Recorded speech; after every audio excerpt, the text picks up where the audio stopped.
si usted va a comprar algo basado en una propaganda y en una foto que vio, y el proveedor no le dice que esa foto no era de lo que les está ofreciendo, es publicidad engañosa.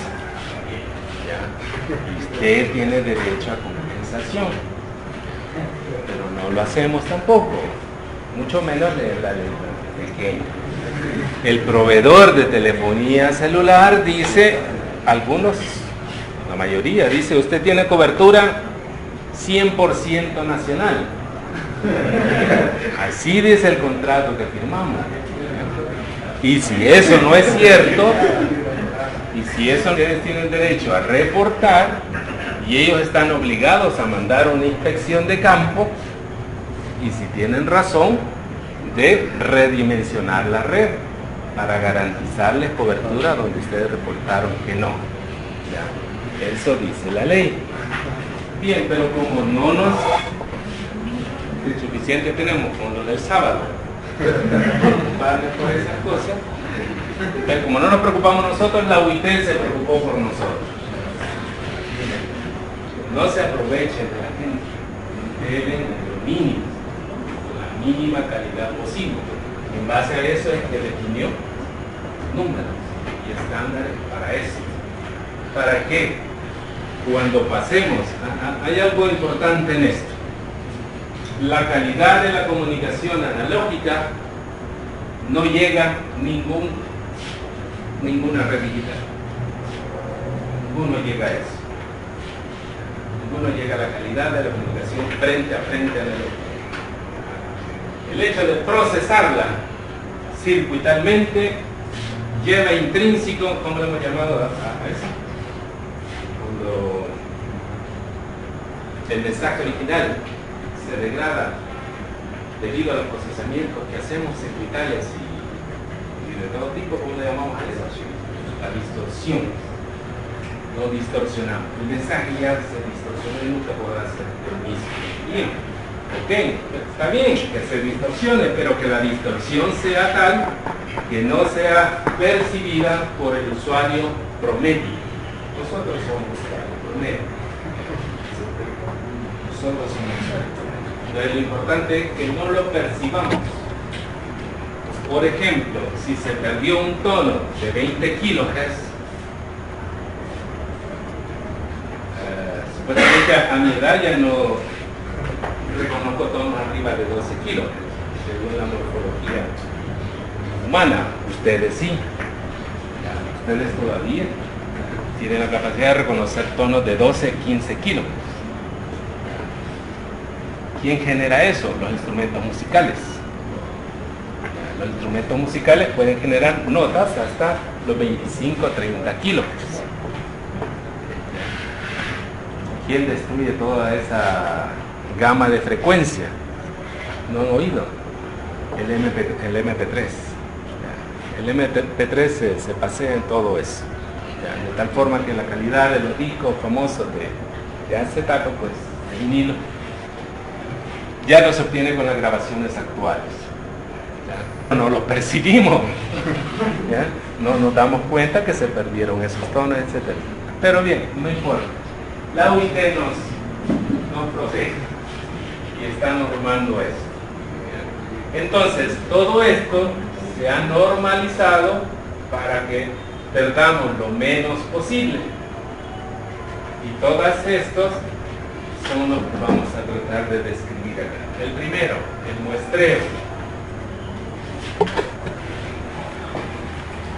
La idea del muestreo es, en lugar de realizar transmisiones continuas del mensaje, solo transmitir valores discretos que se han obtenido del mensaje como tal. En esta gráfica se trata de representar tres fuentes de mensaje diferentes. Generalizado, un mensaje llamado X1DT, obviamente todos son analógicos. Aunque este esté punteado, no es que sea discreto, sino que es continuo solamente para diferenciar. Esto está asociado a la señal X1DT, la X2DT, la X3DT. El muestreo lo que hace es, a diferentes intervalos de tiempo, tomará el valor de amplitud de la señal que esté analizando y lo va a almacenar. Va a tomar este valor de amplitud, si seguimos subiendo, tomará el valor de amplitud de la otra señal, de la X1bt, y si seguimos subiendo, tomará el valor de amplitud de la señal X3dt. Y ese es muestrear. Tomar este valor instantáneo y almacenarlo o guardarlo en algún lugar. El chiste de los diseñadores y de la UIT es cuántas veces tengo que hacer eso para recuperar el mensaje original. Ese es todo el chiste de esta lógica o de estos pasos o procesos que están ahí. ¿Qué tengo que hacer para recuperar esto? Y dentro de eso, de qué tengo que hacer, lo primero es, ¿cada cuánto tengo que hacer eso? Hay puntos que son complicados. Parte de la recuperación o parte del proceso de muestreo debe garantizar, dice el libro, la recuperación universal. En otras palabras, quiere decir que el valor que yo tome debe representar a una sola señal. Pero como pueden ver en la gráfica, hay puntos que no cumplen eso. Por ejemplo, si yo tomara la muestra acá, el mismo valor de amplitud tendría las tres señales. Y ya no cumplo con eso. Con que cada muestra represente un valor unívoco de la señal. Entonces, ahí hay un problema. Pero, en varios, o si dejamos con rojo los problemáticos, aquí tendríamos problema, acá, por ejemplo. Pero el resto, cumplimos con ese criterio. Aquí hay tres valores diferentes.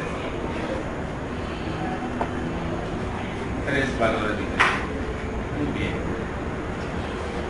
El otro criterio es, todas las muestras de una misma fuente deben garantizar que recupere el mensaje. Ese es otro relajo.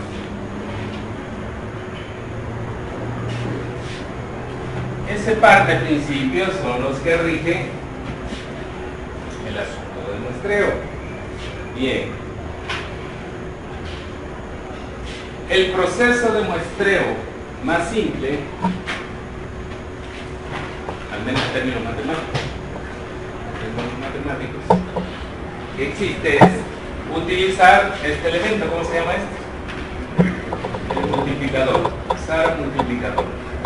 Donde la señal que me va a ayudar a obtener muestras será una de este tipo. ¿Cómo se le llama este?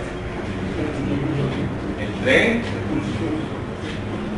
de impulsos. ¿Le falta algo? ¿Le falta algo? Unitario, ¿está bien? Y además, periódico. La segunda señal que nos ayuda es el tren de impulsos, unitario, periódico. Esa es la primera señal que nos ayuda a explicar el concepto de muestreo. XTT, así como se menciona, o como se indica en la gráfica, es un mensaje generalizado en el tiempo. Este es el tren de impulso unitario en el tiempo. Al multiplicarlas ambas, el resultado será, cuando este multiplique con esta parte de la señal, voy a tener un impulso cuya amplitud será la del mensaje original, la de XTT. ¿Sí? Entonces se cambia la amplitud del pulso unitario y adopta el pulso, la amplitud de la señal en el punto donde se multiplica. ¿Lo ven? Si seguimos con la tendencia, pues este impulso que está acá, al multiplicarse por la señal analógica, va a ponderar o a tomar el valor de amplitud de la señal mensaje en el punto donde existe el pulso. Y así sucesivamente. Entonces, estos nuevos pulsos que obtenemos, que van a tener, en primer lugar, la periodicidad del tren de pulsos, lo van a guardar como tal. Van a contener información de la señal mensaje asociada a ¿qué? A la amplitud de cada pulso, la lista de información. Y esta secuencia que se muestra acá es lo que algunos llaman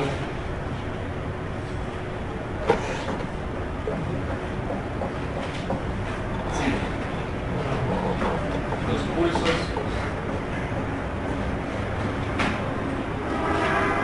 PAM.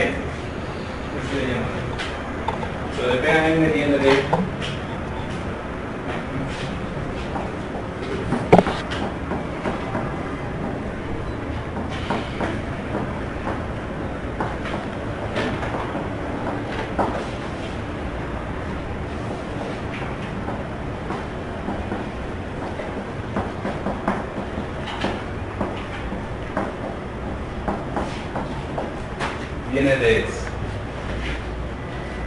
El inconveniente de definiciones como esta es que aparece una palabrita que tiende a confundir. Y la palabrita es modulación. Si se acuerdan, que no lo hemos hecho formalmente, pero sí en las primeras presentaciones lo hicimos, ¿cómo definimos modulación?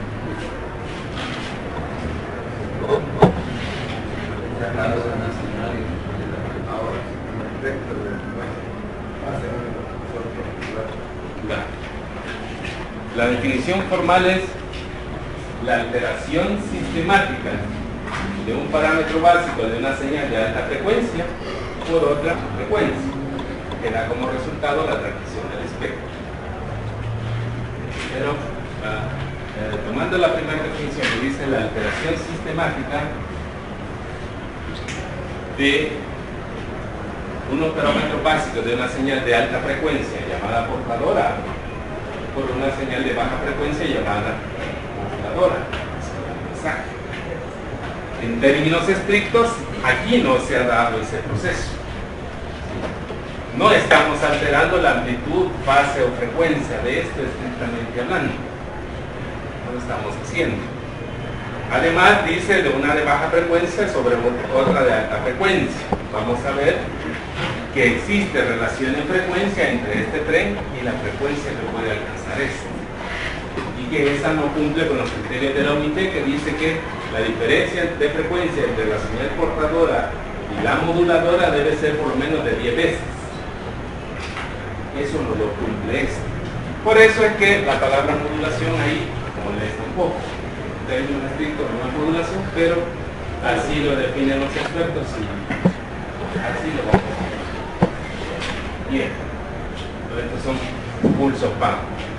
Hemos muestreado por un tren de impulsos, solo que este tren de impulso tiene el inconveniente de que se puede implementar físicamente. No se puede más, solo existe matemáticamente. Podemos llegar a algo aproximado. Pero el hecho de que aparezca algo aproximado genera que a esto le agreguemos otras palabritas u otras descripciones como tal. Ya vamos a ver ahí. Lo importante, el primer paso del muestreo es tomar la señal mensaje analógica, establecer un tren de impulsos unitarios periódicos, realizar la multiplicación y obtener el tren de impulsos PAM, donde la amplitud de cada pulso tendrá la amplitud dada por el momento en que se multiplicaron estas dos. Bien, ya estamos ahí. Si ahora lo vemos en el dominio de la frecuencia, si ahora lo vemos en el dominio de la frecuencia, ya no del tiempo, como lo vimos antes.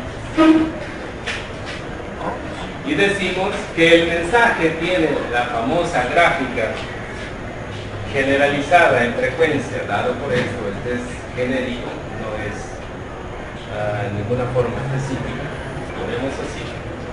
Y el tren de impulsos en el tiempo, ahora lo representamos en frecuencia de esta manera, lo reconocen, lo representamos de esta manera. En el tiempo hicimos una multiplicación. Y aquí deberíamos hacer una convolución. Y la convolución de esto con esto, ¿qué hace? ¿Qué pasa con el? Se traslada el mensaje hasta donde está cada pulso. O sea que este se va a trasladar aquí, este se va a trasladar aquí, aquí, etcétera, etcétera. Está muy bien. Otros términos, las amplitudes en este momento no nos interesan más las frecuencias. Vamos a decir que esta omega m que está indicada en la primera gráfica es la frecuencia máxima de la señal de mensaje. Esta es la frecuencia angular de la señal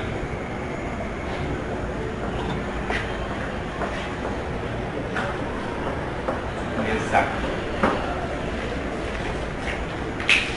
es la frecuencia máxima. Repito, amplitudes en este momento no lo recuerdo. Y aquí aparece un omega S. Ese omega S que va a estar ahí será la frecuencia asociada al tren de impulso. ¿Y el tren de impulso para qué lo estamos usando? Para muestrear. Así que será la frecuencia de muestreo.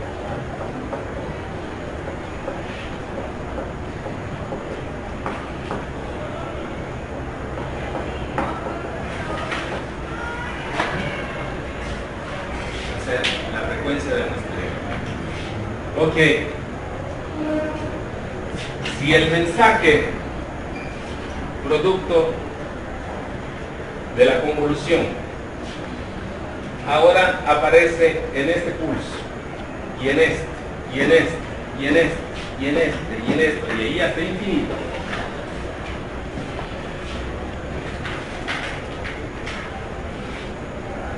¿Cuál espectro necesito recuperar para recuperar el mensaje? Los necesito recuperar todos. Con que recupera uno, ya tengo el mensaje. ¿De acuerdo? Con que recupere uno y ya lo recupero todo. Es decir, puede aparecer en las cercanías de la frecuencia RDC el mensaje, ¿no? O puede aparecer en las cercanías de la frecuencia de muestreo o en armónico de este. O en armónico de este. Cualquiera de estos puede aparecer. ¿De acuerdo? Bien. Volvamos a la gráfica anterior. A esta.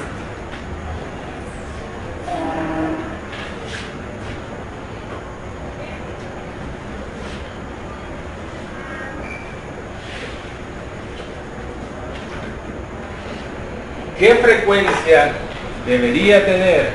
Bueno, primero, ¿cuántos puntos tiene la señal mensaje? Infinito.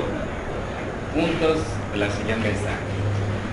¿Qué frecuencia debería tener esto para extraer todos los puntos de la señal mensaje?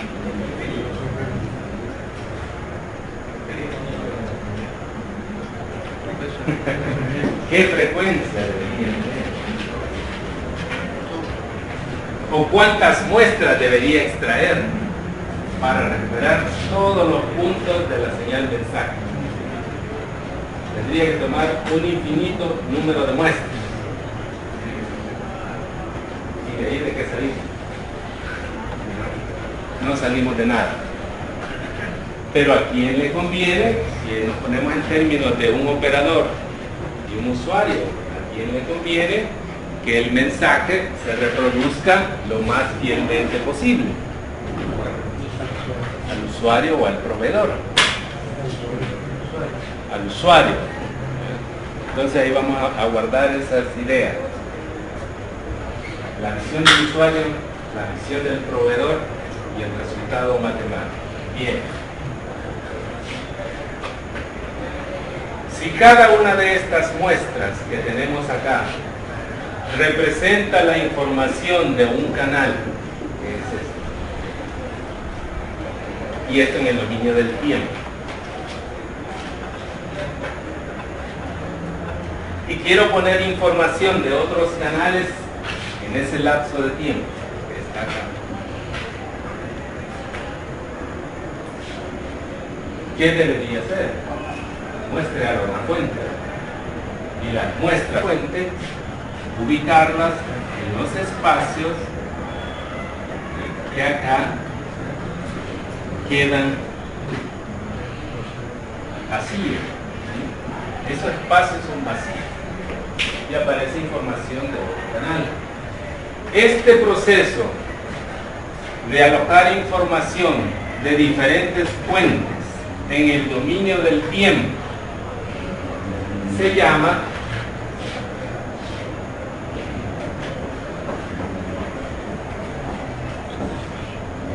TDM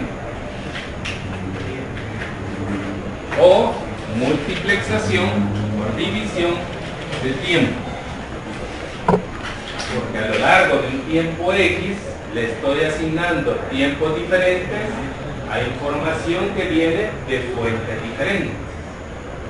¿Okay? He multiplexado canales, pero en el tiempo, fuentes diferentes. A un proveedor, ¿cuántos canales le conviene tener ahí? La mayor cantidad posible, ¿cierto? De tal forma que al proveedor le conviene que muestras sucesivas de un mismo canal se separe lo más posible. Eso le conviene al proveedor, separarla lo más posible. Pero si la separo para complacer al proveedor, ¿qué va a suceder con la información del usuario? Va a ser pobre, porque se van a muestrear, se van a obtener menos información de la que él quiere transmitir. Entonces hay un compromiso, ni todo al cliente, ni todo al proveedor. Debe haber un punto intermedio, y ese punto intermedio lo define el criterio de un señor de apellido Naikus. Y ese señor lo que hizo fue tomar esto, ubicarlos espectralmente y analizar estas gráficas que están acá. Si la frecuencia de muestreo es tal que permite ubicar el espectro completo del mensaje sin que se interfiera lo uno al otro, eso le conviene al usuario. Pero si la frecuencia de muestreo es tal que no deja que se represente toda la información del usuario, porque aquí se está perdiendo. En este punto hubo una combinación de la misma fuente del usuario producida por la selección no adecuada de la frecuencia de muestreo.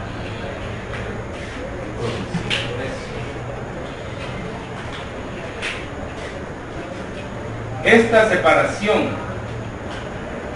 de la información, ¿a quién le conviene? ¿Al usuario o al proveedor? Esa separación mayor, ¿a quién le conviene? ¿Por qué no le conviene al proveedor? Este es un valor de frecuencia. entre más alta sea la frecuencia, ¿qué implicaciones tiene con las muestras? Más cerca. No, pero más, en términos, sí está bien así, pero a la pregunta era, entre mayor sea la frecuencia de muestreo, ¿qué pasa con las muestras? Se separan más. Entre mayor sea la frecuencia de muestreo, se toman más muestras.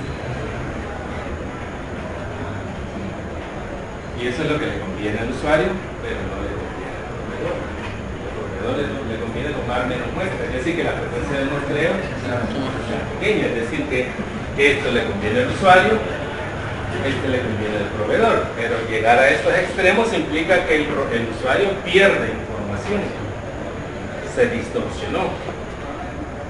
El punto intermedio es cuando la frecuencia es lo suficientemente pequeña como para recuperar toda la información, y eso le conviene al usuario y le conviene al proveedor. ¿Cuál es esa frecuencia? En términos de la frecuencia de muestreo, si esta es la frecuencia de muestreo y de aquí para acá es omega m y de aquí para acá hay omega n, la frecuencia de muestreo debe ser por lo menos 2 veces la frecuencia máxima del mensaje. ¿Y por qué le ponemos máxima? Porque hemos dicho en anteriores clases que señales que llevan información útil o señales estocásticas o aleatorias son un conjunto de varias frecuencias. La voz, por ejemplo, es un conjunto de frecuencias que van desde los 300 Hz hasta los 20 kHz. Pero la UIT dice que las frecuencias que llevan más energía en la voz se concentran de 300 a 3600 Hz. Eso dice la UIT. Y ahí no es que vamos a encontrar una frecuencia única, es el conjunto de frecuencias en ese rango. Van a encontrar tonos de 300, de 400, 401, 402, 800, etcétera, etcétera. Morfológicamente las mujeres ocupan el rango alto. Morfológicamente los hombres ocupamos el rango bajo. Los que educan la voz para cantar en ópera y esas cosas pueden conseguir tonos incluso arriba de los 3600 Hz. Pero como la OIT lo que regula o reglamenta es estándares para transmisión de voz, ¿cómo se llama esto? Bajo condiciones normales. Bajo condiciones normales. A eso se refiere. ¿Ok? Bien, acaban de deducir entonces lo mismo que hizo este señor Nike hace mucho rato. La buena noticia es que no es mucha teoría relativa a esto. La posiblemente mala es que hay un capítulo en OpenCV. Pero para el siguiente.